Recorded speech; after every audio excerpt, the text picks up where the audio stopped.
पाटन चर्न्या गाईको याली काँकडी खोला दुधी भन्दा कुराउने मिठो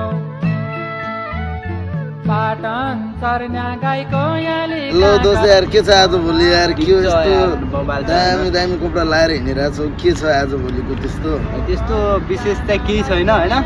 अलिकति गर्लफ्रेन्डले अलिकति 2 लाख रुपियाँ अस्ति पठाइदिएको थियो होइन फेरि मेरो गर्लफ्रेन्ड चाहिँ अस्ट्रेलियावाला हो नि फेरि ल दोस्त त्यस्तो अनि त्यसो भए त त्यो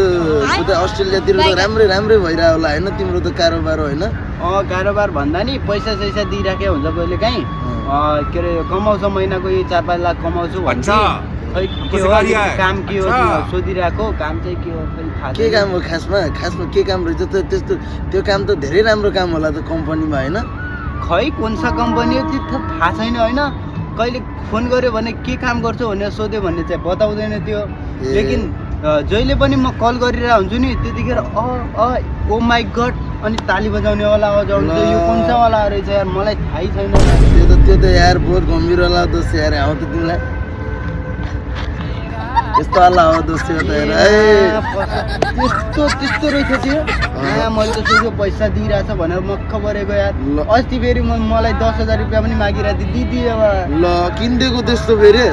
भनिदियो यस्तो भनिरहेको थिएँ कि धनगढीमा पछि तिम्रो घर लगाइदिन्छु यहाँ त्यहाँ यत्रो पैसा कमाउँछु कम्पनीमा काम गर्छु भने त्यहाँ त्यो अर्कै काम गर्ने रहेछ यार बचाइदियो त्यो कम्पनीमा त बहुत गाह्रो छ त्यो कम्पनी त एकदम पैसा 10,000 पनि लिएर